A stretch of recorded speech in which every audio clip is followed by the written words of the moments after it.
You're listening to Errol Parker and Clancy Overall, editors of the Batuta Advocate, on Desert Rock FM. Hello listeners and welcome back to the Batuta Advocate radio show for the first time in 2019. My name is Errol Parker and alongside me here in the booth is an extremely sunburnt Clancy Overall who's just rolled back in from the sunny coast, was it? Yes, mate. Little Longreach up there in Mooloolaba. Had a lovely time. Very extended break over Christmas. And hello, listeners. Happy New Year to you all. I hope the break has treated you as well as it did me and you didn't have to suffer through too many uncomfortable family moments or rows, if you will.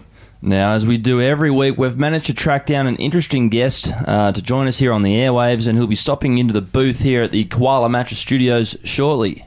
Yes, he's been making a few headlines lately in the country summer game, and he told us he's ready to tee off on a few people. His name is Edward James Mackenzie Cowan, an 18-test veteran who used to display the stoicism at the top of the order we haven't seen for a fair while now, and he's currently working for the ABC Grandstand team. Yes, he's got a unique insight into the game that captures the nation's attention over the summer months and is certainly an interesting character. He's been going in on the selectors of late. He's had a lot to say in that area and has recently had a run-in with the esteemed and well-regarded politician that is former Labor leader Mark Latham. So it should make for an interesting chat today. He certainly isn't the first to feel the wrath of the former Labor leader, and I'm sure he won't be the last either. Certainly not. At least he managed to escape from a run-in with Latham without getting a broken arm. Or a broken fucking arm, as they used to say when he was still playing. Lucky indeed. Anyway, he's just stepped into the booth, so let's get things on the road, shall we? Yes. Here we are with an 18-test legend, an ABC identity. He's been described as the David Pocock of cricket. Ed Cowan, how are you, mate? Well, lads, I don't know if any of that is terribly exciting. 18 tests doesn't make you a legend, for the record. I don't think working for the ABC certainly doesn't make you an identity. It certainly made Rob Quiney a legend, and he only played 2. Yeah, but one of his innings, one of his tests was one of the great pairs Test cricket's ever seen. On a flat, hot Adelaide day. Beautiful. No runs. Second innings, no runs, Bob. I love you. I know, mate, he's made a great career out of making a test pair. Yes. What do you reckon he's up to now? Bobby, he's got a landscaping business and he's got a podcast as well, run with a betting company. All right. Yeah. And what are you up to now? Fuck, heaps. Got a sore knee. Yeah, got a sore knee. That's from club cricket, still playing club cricket. Yep. On the weekend, Sydney Uni had a win. Working for the ABC over the summer, which has been good fun. Mm-hmm. Had Mark Latham call me an elite lefty on Twitter the other day, which I saw that. Yeah, I'm sure we can get to that. So that's the kind of stuff you got to put up with working the ABC, mm-hmm. Being trolled by part-time politicians, and we've also got a little coffee capsule company, Tripod Coffee, good place for a plug. Batuta podcast, no bigger audience in the world. No. And work for a private investment firm called TDM Growth Partners. So you got a bit on? Yeah, a bit on the plate. That's good stuff. You've been asked a lot for comment, and you've given it. That's probably why you keep getting asked. Circular, yeah. Yeah, what do you think? Like, do you think the current Australian cricket side, do you reckon it's really that much panic stations? Like, as you know, the domineering kind of over-the-top media would tell us? Yeah, good question. So my view is no. I think there's a heap of talent in Australian cricket that has been for a while, but basically the structure around them is completely flawed. For a variety of reasons, and I won't bore you, the structure around high-performance cricket has gone backwards. It's going to take a long time to get out of that pattern, and it's going to take some change in how Australian cricket's structured, but my view is that the actual players themselves have probably been let down a bit by the system, and we're kind of reaping what we sow in Australian cricket, and it's quite sad. It was hard watching this summer. Some good people, some bloody good cricketers, but just not good enough. We had a lot of players, especially in the halcyon days of Australian cricket, the late 90s, early 2000s, that came through the Cricket Academy. Just wondering how many of them come through that passage. Yeah, well, so when we talk about a flawed structure, what they now call the centre of excellence is part of that. it's changed shape. It used to be a bit of a finishing school, and now it's a bit of throwing sort of darts at a dartboard and hoping that a young kid comes off. So they send a whole heap of young kids up there, as opposed to it used to be hardened first-class cricketers, a bit of a stepping stone between maybe state cricket and international cricket. Now it's like this sort of glorified underage talent camp that everyone gets mollycoddled and told how good they are, and then they start believing it a bit too much. So it's gone from being like a cricket TAFE college to being like a cricket school camp. It's gone from being like a university master's degree to being your year 10 sort of TAFE. Bit like Super Rugby model, where they try and get these kids in as young as early and get as many shoulder injuries as possible before they can even really hit their straps. Bang on, and obviously, Pat Howard, he did wonders for rugby, but didn't he do a job on cricket? Yeah. Well, it's always been a source of mystery for me, Ed, that you've had all these kids who've grown up kind of watching the people like Shane Warne and Steve Waugh come through, and now that we're getting to the time where we've got these youngsters are coming to the age where they should be playing for Australia, there's none. I mean, there isn't a leg spin bowler who's been watching Warney as a kid. He hasn't come through. There hasn't been a rampaging Stephen Waugh type. There hasn't been a bloke like Mark Waugh who likes to walk across his stumps. It's all very, just carbon copy type stuff. Yeah, it's certainly, and I think that's part of the problem. It's been very centralised in how you bat. I think one of the glorious things of Australian cricket, historically, has been we've had so many players from the bush with what you'd call bush techniques that have just been honed on the farm in country cricket, and then they turn up and score a mountain of runs. And the most recent one was Phil Hughes. That doesn't really happen anymore because you get sent to these academies so young, and these youth pathways systems where you have to do X, Y, and Z to progress, and it's all picked on rather than volume of runs, how hard you hit the ball, how fast you bowl, how pretty it is, rather than how many runs you score and how many wickets you take. So I think we're really missing that sort of bush, as you said, that bush element to our cricket, and it's something that needs to come back. But we've kind of done this whole generation of Australian cricket as a bit of a disservice with how it's been structured. It's a bit like the Olympians, because they, by the time they compete and they get sent to the Olympics, they don't even have a hometown anymore because they've spent most of their life in the AIS in Canberra. So you think there's a lot of personality missing as well? Yeah, I think professional sport generally, I don't think it's necessarily cricket. I just think the way professional sport is now, it's pretty hard to be a bit of an outlier personality-wise. You've got to be Women's Day friendly. You do. Well, you don't have to be, but it certainly helps. Everyone's image conscious. So as I said, I think it's professional sport generally, and the machine that is professional sport. There's so much money in the game. People are pretty vanilla. Well, the sports kind of show that's on before us here at Desert Rock FM, Hollow Sport, they've found a correlation between the WAGs and the players, whereby in the 90s we didn't have too many flash WAGs. Look at it now, though. Glamour's everywhere. Where now, you've got all these influencers. On the Instagram. That they can be a bit of a distraction. It's an interesting theory. Yeah, I think there's a pretty strong correlation. I think it's a hard one. I mean, it's a tricky situation because you don't realise how little time you spend at home. Now with an international cricket schedule, if you're in the team, let's say in 2 formats, you could have 20 days in your own bed, let's say, across the year by the time you go cash in at the IPL and, really get your bank manager pumped up for that. Yeah. 20 days a year at home, you would not see your wife or your kids. So they kind of have to go on tour, but you're right, it's changed the dynamic of tours a lot. Some would definitely argue for the better. It's probably normalised them a little bit, as you can imagine. Well, but back in the day, they used to do 4 months in the Caribbean, just blokes. Only 2 months of cricket, but 4 months of blokes on tour.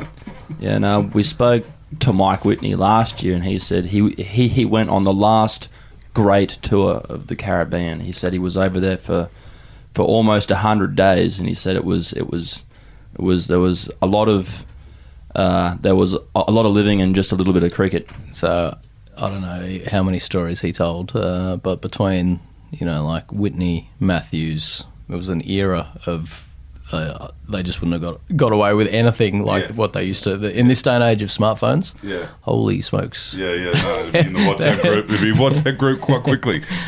Now, can you tell us what is the archetype of an Australian cricketer? I mean, you're an outlier.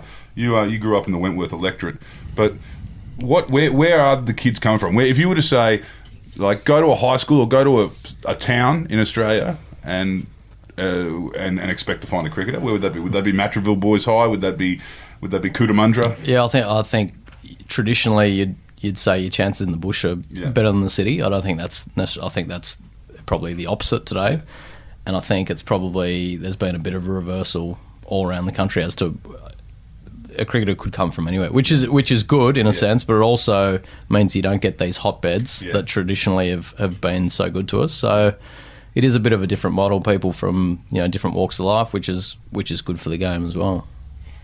Now, you've got a funny story from 2005. Can we just touch on that? Which one? I mean, he's got a sore knee, so he's not having a beer today. But in 2005, you were having a beer in the SCG members, and you got a call up. Can you tell us what happened there? Yeah, no worries. Probably, my most asked question. So good to see you going straight to the top of the tree. Who's the fastest bowler you've ever faced? Well, I'm sure we'll get to that. What's Warnie like in real life? Yeah, that's right. Yeah. So, day 2 of the Sydney Test, bit hungover from day 1, turn up with a few mates in the members bar, obviously doing the Paddington gift. Try and get a seat. 10:30 in the morning, have a tinny with a few mates in the line. I was in the state squad at the time. Just come back from making my New South Wales debut, and cricket still has a room attendant, the guy who looks after the towels and washes whites, and just generally attends to prima donna cricketers, that kind of stuff. Usually ripping blokes, as you can imagine. They keep secrets. Yes, and he saw me and said, "Mate, we need a 13th man to run some drinks." And I was like, "Mate, I've had a couple of beers already." He was like, "No, it's fine. You just got to run drinks, mix a few drinks, run a few Baroccas to Warnie, that kind of vibe. Do a crossword. You'll get well fed. We'll give you some gear at the end of the day." I was like, "You know what? Why not? Never been in the Australian." Never met my idol, Ricky Ponting. Go for it. So, sure enough, you can only imagine how it plays out. But Brad Hodge, who was 12th man at the time, he had no interest in being 12th man.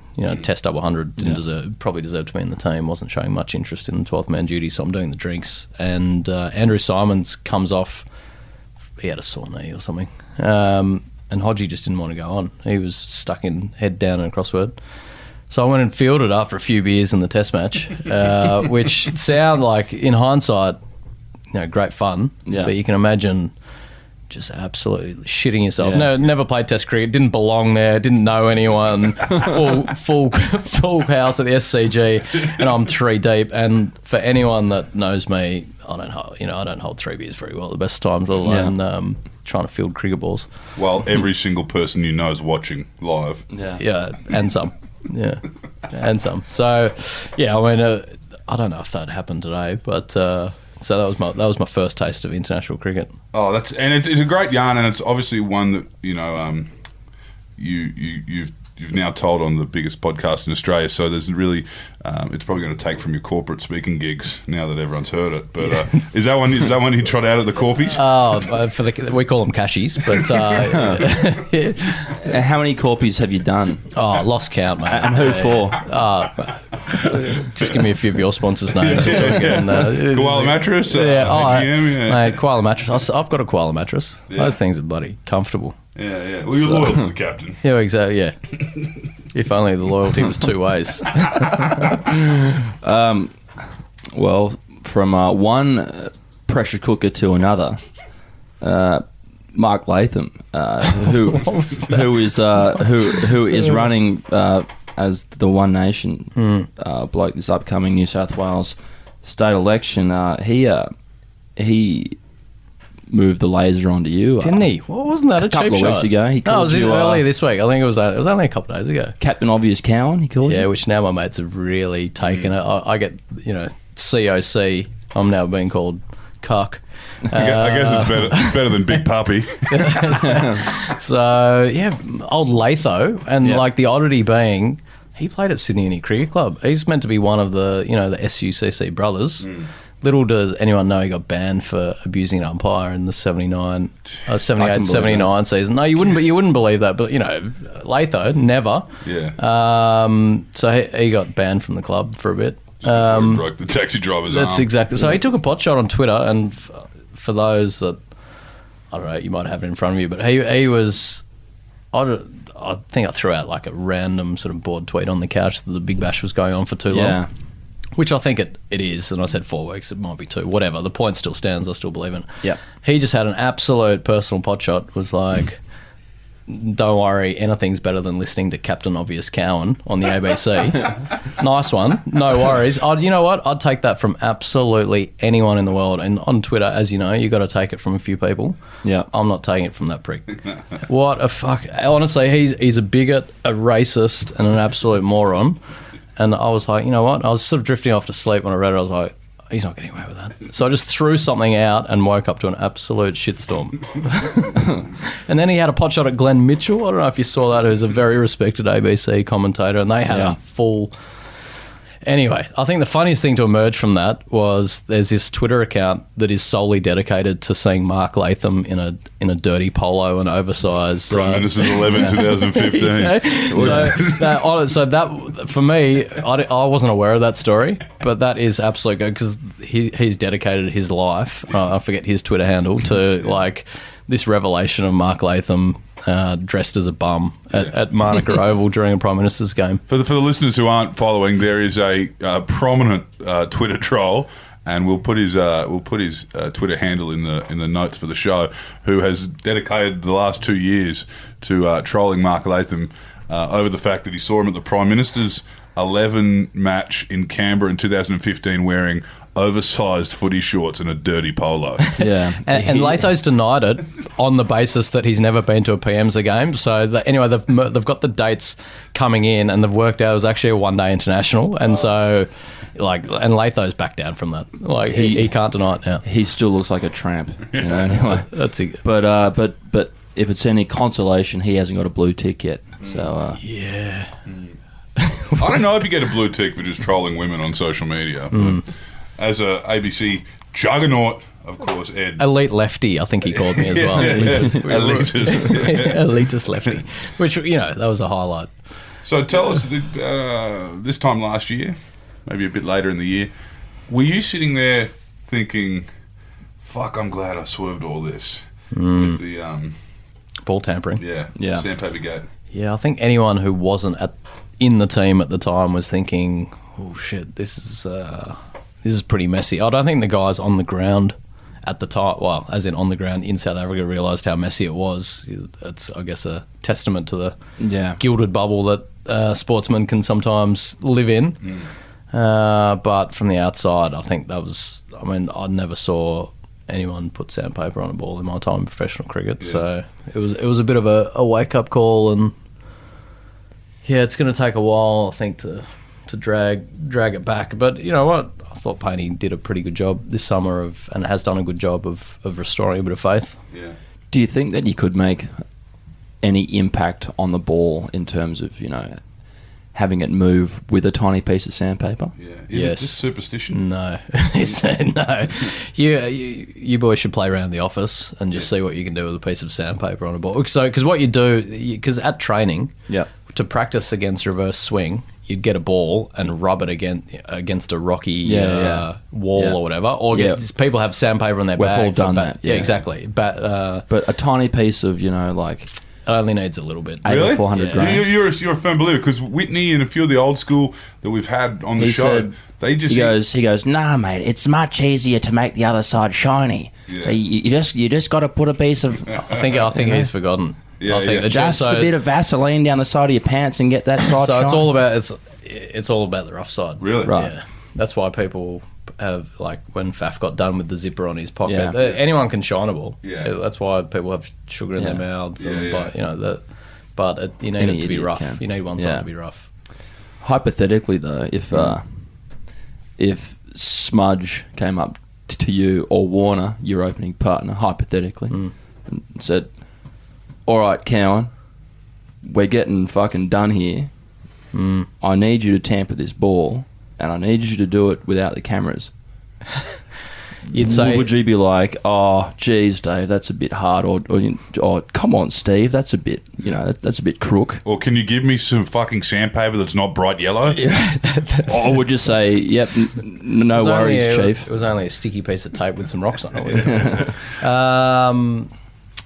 Look, I think in Test cricket, anyone that's played understands you cannot get away with scratching yourself in the wrong place, let alone scratching a ball. There are so many cameras. There are slow-mo cameras coming out of the roof, so you'd be a bit of an idiot to think that you could get away with that, and pretty naive. And there was a instance in a Test match in Hobart where I was shining the ball, but in slow motion, it looked dodgy. And that's just like slowing. It's like slowing it down. So lots of cameras, you wouldn't even contemplate it.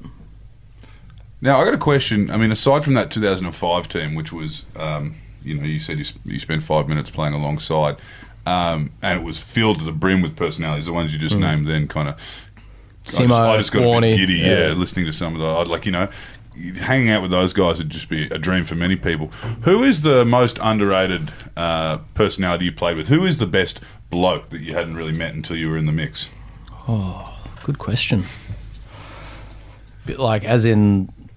So I think the best, and certainly a good candidate for the podcast, is George Bailey, everyone's favourite cricketer. Yeah.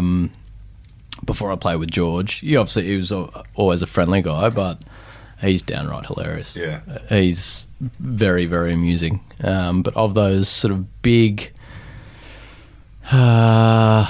probably... You spent time... Were you in Tasmania playing with him? Yeah, I was. I spent a lot of time with George. Yeah. I don't know, maybe a Ryan Harris or a... Ricky Ponting's a completely different bloke behind the scenes than what you probably perceive him to be post Bourbon and Beef stay. Or Huss. Huss he's got an alter ego after a few years. Maurice Hussey. Good fun to be a part of. Well, this is all we wanted to hear. Really. Yeah, I'll keep that in mind. Who's the best bloke? What about you? While it just came to not best bloke, but while we're still talking cricket and a little bit of politics, and you probably don't realise it, but my claim to fame was actually you putting ScoMo's face on my photo. Allegedly. No, not. And then I'm still waiting for the royalty, honestly. Oh, the Night Watchman. the Instagram likes that you guys got out of my glorious pull shot, I want some repaid. A hell of a job putting his face inside a cricket helmet, because there's a lot of stuff. But obviously that was the article we had to run. We had to find an image for it, which was after the leadership spill when the Liberal Party decided that they were going to send Scott Morrison out as the Night Watchman for the final swirl of the toilet. Yeah, because when all of that was happening, it was actually the same weekend as the Batuta races, so the office was quite empty. Bare bones. At that stage, we had everyone down at the Turf Club, and then, when the spill happened, we had to hop back in the car, completely sober, and head up to the office there on Daru Street. It was just a short walk from where we are now, and we obviously got the graphics guy to really, No, he nailed it. Yeah, he did. Yeah, so, straight to get images. Yeah, I thought he was probably going to go with a Mark Cosgrove type person as opposed to... it was an odd choice, but... Yeah, it's a very flattering image of ScoMo. Who was a big kahuna, the West Indian, who was a big unit? No, he used to play for Bermuda. You're thinking of Dwayne Leverock. That was a big boy. He took that absolute fucking screamer at second slip during the 2006 or 3, well, 6, the one in the Caribbean, 7, the Caribbean, There's some great stories. The Bermuda boys I know a bloke who coached them. Yeah, right. And it just cricket was a second. He was he was a copper, that bloke too. Yeah, exactly. They'd turn up at training days. Blokes just wouldn't turn up. Game day, nowhere to be seen. Oh, bless them. And it's great to have these, these countries involved in, of course, World Cups and the like. Do you ever get little kind of conferences going on, those kind of international comps? Are you saying, did we mix with other blokes from other teams? Have you ever been in a room? Have you been in a room with more than 5 different countries? Probably not 5, but I've certainly socialised heavily with members of the opposition, and which is this oddity is it's kind of frowned upon, which is really I don't understand why you can't be friends off the field and try and kick their ass on it. So I always played knowing that some of the great memories you'll have won't necessarily be on the field or be meeting people from different parts of the world. So the night before the Ashes in 2013, I was at Graham Swan's house having a barbecue, knowing that he was probably going to get me out a few times during the series. But good bloke, great fun. And you set yourself up for a few cashies in England. Yeah, absolutely. Yeah, he can put a good word in for me, and a few cashies here or there. So are you on the, just in terms of maybe not Cricket Australia, but in terms of the greater kind of squad, would you be on the Christmas card list, would you say? Of the players or the administrators? Administrators. Probably not the administrators. Yeah. I don't think they appreciate having the mirror held up to what they're doing. Yeah. And I think the joy of radio is you can actually dig pretty deep on a few of those issues. So over the summer, I think we tackled a few things that I don't think would have gone down too well. And they were never all that thrilled with a few things I used to say on social media. But some of my best mates still play, so I'd certainly expect to be on the Christmas card list of most of the playing group. And obviously we had that bitter player dispute not so long ago as well, which was sort of ugly and got played out in public. So I don't know if I've been forgiven for my role with the ACA in that, maybe. Yeah. Well, you did have to go up against their chief sort of ring kisser in Michael Slater. I mean, that was that was a incredible interview. Caught me a bit off guard, I must say, that a fellow a bloke that did so well out of the system that But anyway, we've kissed and made up. We had a beer this summer. Yeah, it seems like there's a lot of personalities, and I'm going to ask you, because you've throughout this interview you've proven yourself to be you have basically acceptable interpersonal skills. Is the rumours true that most cricketers actually are massive nerds? No, I'd go the other way. I reckon the day of the nerd is almost dead. Yeah, right. Unfortunately, people almost think they're a bit cooler. Traditionally you had the Julios and the nerds, and that would be a pretty cutthroat line down the middle. Now I think being a nerd's a pretty lonely place in the cricket world. Yeah, I think that Stuart McGill is probably the last big nerd that we're probably going to have. Chris Rogers, I reckon. Rogers? Yeah, Chris Rogers is a nerd. Smudge is a bit of a nerd. Oh, yeah. I can see Smudge playing on his Nintendo. A bit too much PlayStation. On his Game Boy, just in the dressing room going, I'll pull him in at 600. Not anymore. They're fielding they're fielding 4 days out of 5. Now let's talk about the toxic culture. Did you think that was a big issue when they announced all the review? Did you think that was something that needed to be fucking tuned in, or do you think that's a scapegoat? Do you think that's something a head to jump on?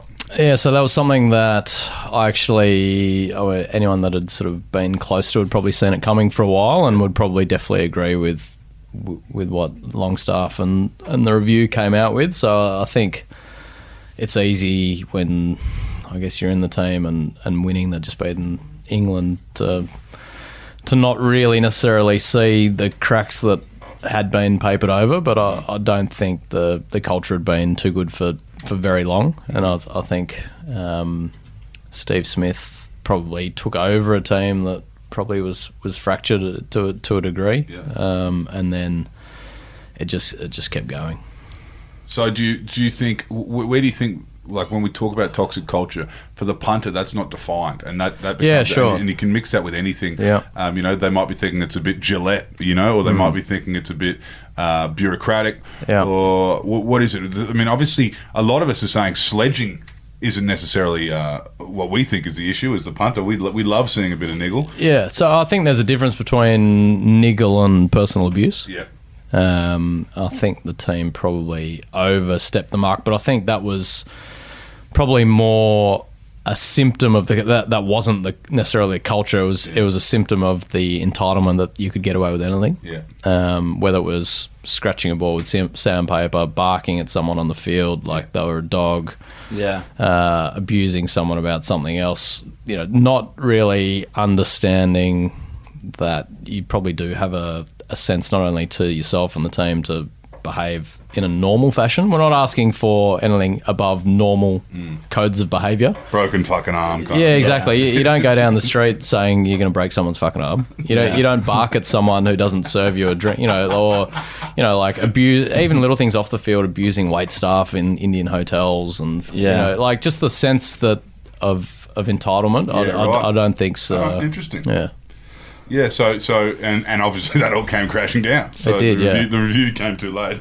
It'll be interesting to see what comes of it, though, because one thing's doing a review, the next is enacting change. Because I think it's easy to hone in on the team, but I think it was kind of pretty systemic in amongst the administrators as well. I know there's been a clean out, but all the appointments have been internal. You know, it'll be interesting to see if anyone actually has the guts and courage to say, you know what actually was going on wasn't right, and we're fundamentally going to change our attitude to dealing with broadcasters. You know, there's a horrible story of the former chairman of the board calling the chairman of CNN, you know, a bottom feeder, not CNN, CBS, a bottom feeder. Yeah. You know, like that's just not that's not how you deal with people in real life. Bit red hot.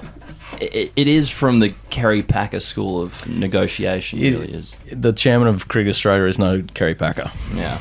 So there comes a certain element of as we've all dignity. learned, as we've all learned with this most recent rights deal. Yeah, exactly. Yeah. Well, I think that the first kind of taste that a lot of the Australian public got that there was something a bit wrong in the team was, you know, that infamous showdown between Simon Kadich and Michael Clark. You know, where you've got Simon Kadich, who made his debut, you know, before 9/11, you know, in those 2001 Ashes, and you've got, you know, a team full of pups, really, you know, a team full of kids, and you had this young bloke who didn't really want to kind of play by the rules, which had sort of garnered the team up until that point a great deal of success.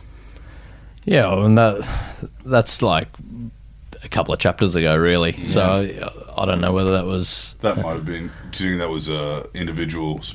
I think that was two individuals not seeing eye to eye, and there might have been some build-up. There obviously been teammates in New South Wales for a while. You know, not in the change room. You obviously hear stories of what happened and why, and the frosted tips, the frosted goddamn I know tips. who I'd back in a fight. Because crazy guy Kadich, mate, the Eastern European heritage, you don't want to muck around with that bloke, man. Yeah. Well, look, we're lucky it didn't come to that, because we would have. Well, actually, maybe we it would have been good if it came to that, because we would have had the review a lot sooner, and we wouldn't have had our entire nation, people who follow and don't follow cricket, calling for a public beheading of Bancroft and Steve Smith about a year ago. But look, it's we're in the middle of a heat wave. We've had a week full of over 40 degrees here in the Channel Country, so it's getting a bit hot in the booth. We'll just finish by asking Ed, what's next for you, mate? Oh, I don't know. Actually, I haven't. I mean, I'm still in transition. Yeah. You know, and that's from professional sport to the real world, not otherwise. You tell people you're in transition, people look at you a bit strangely these days. Yeah. It's 2019. That's exactly right.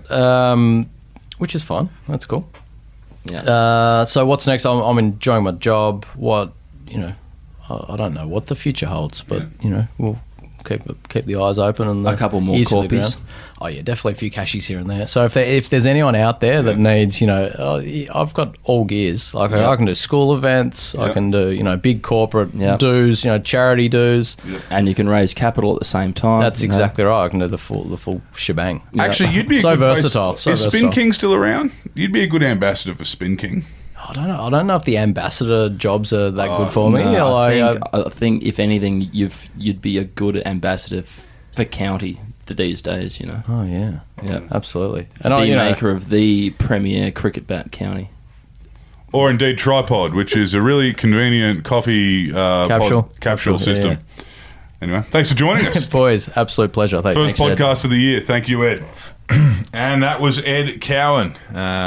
Should be an interesting blowback on this. He's said a lot of things. He's named a lot of names, and that's good. That's what we like to see from our guests and from our former players who can actually talk about the game and the circles that they move in without fear of losing out on any corpies or cashies, as he calls them. Yeah, he certainly is one of the more eloquent cricketers that I've had the privilege of speaking to. But I'm sure there are some out there who are just as capable of stringing a few words together as Ed was. And I look forward to seeing him again when we take on the Sri Lankans down there in Canberra. That's it for this week. I'm Clancy Overall. You be kind to each other. And my name is Errol Parker. Stay out of the poker.